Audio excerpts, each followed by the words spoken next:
Inosente man at walang kamalay-malay kung titignan itong Pinoy boxer na ito, ay grabe naman ang galing at lakas nitong si Richie Mepranom sa larangan ng boxing.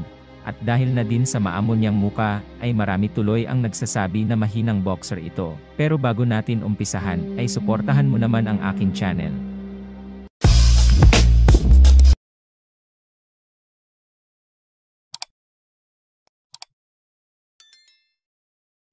Marahil marami nga ang humuhusga dito sa ating kababayan na si Richie, alias Magnum Mepranom, dahil sa maliit na pangangatawan nito at napakaamong muka. Marami nga ang nagsasabi na mahinag fighter nga lang daw ito, at dapat daw magtumigil na ito sa boxing dahil wala naman itong mapapala.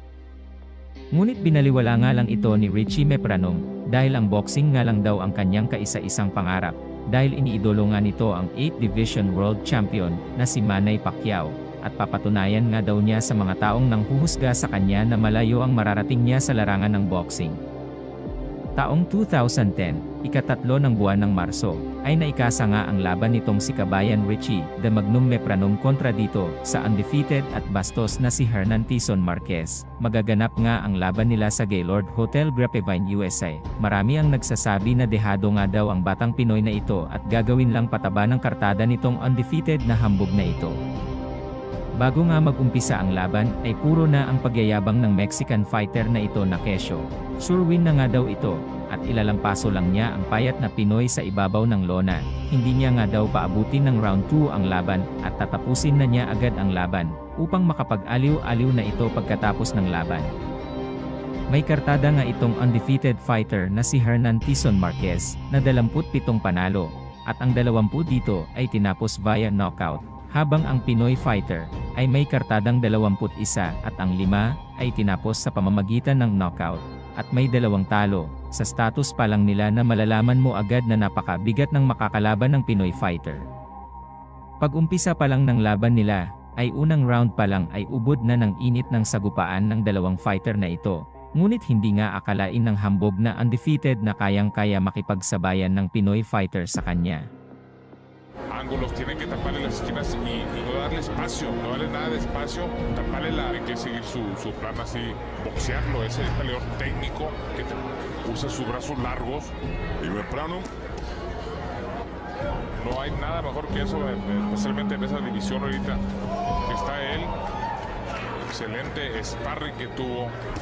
Y pues aparte de eso, trabajando con la familia. Con él, que lo que le ha gustado mucho de entrenar con los Montiel es precisamente eso, con Fernando Montiel haciendo su sparring, que ha aprendido mucho al verlo, al aprender cómo se boxea, como un boxeador. Fernando Montiel es un peleador, no es tan agresivo. 18 knockouts en sus 25 y número 9 del... Sa mga sunod na round nga ay ilang beses na tinamaan ng solid ang Pinoy fighter, ngunit parang ang pader ang sinusuntok ng hambog na Mexican fighter. At hindi nga ito tumatalab sa kababayan natin na si Richie The Magnum Mepranom. Nakakabawi nga din ang Pinoy, dahil nabasa na nito ang galawan ng hambog na Mexican fighter, at lumalamang na nga ito sa puntos. Es el que se encarga de todo el talento. Filipino, mejor le digo filipino, doble A, porque ahí de Tyson trabajando al cuerpo y la mandíbula, la quijada de... Interesante, pelea como zurdo Tyson Márquez, aunque es derecho por la sí. Y eso a veces pasa, y fíjate, movimiento. ¡Oh! Qué bien la combinación. Cuidado, no se puede abrir mucho Márquez, se le abrió mucho ahí, lo conectaron. Ahora, bueno, eso lo empujaron ahí, pero lo motivó ese golpe el filipino. At pagdating nga ng round 8 ay dito na nakipagsabayan ng suntok itong Pinoy fighter, at tila gusto na nitong patulugin ang hambog na Mexican fighter, at pinapaliguan na nito ng malulutong na suntok. Maging sa round 9 ay ganito pa rin ang ginagawa ng Pinoy, puro solid na suntok nga ang tumatama sa Mexican fighter, ngunit talagang makunat ang hambog na ito.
At sa huling round nga ay dumistansya na itong Pinoy fighter, dahil alam niya na lamang na ito sa score, at malabo nang makahabol ang hambog na Mexican fighter, at pinaglaruan niya na lang ang kalaban, hanggang matapos ang laban. Natapos nga ang laban, at nanalo ang Pinoy fighter, via anonymous decision.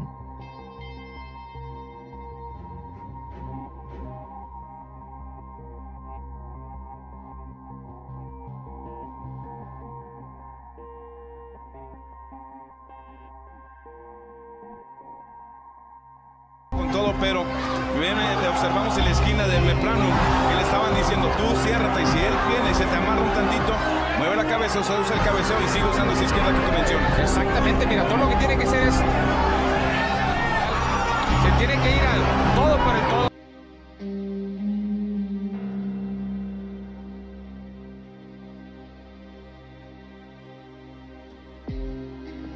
Maraming salamat sa panonood ng aking video. Kung nagustuhan mo ang aking video, ay huwag kakalimutang like and subscribe.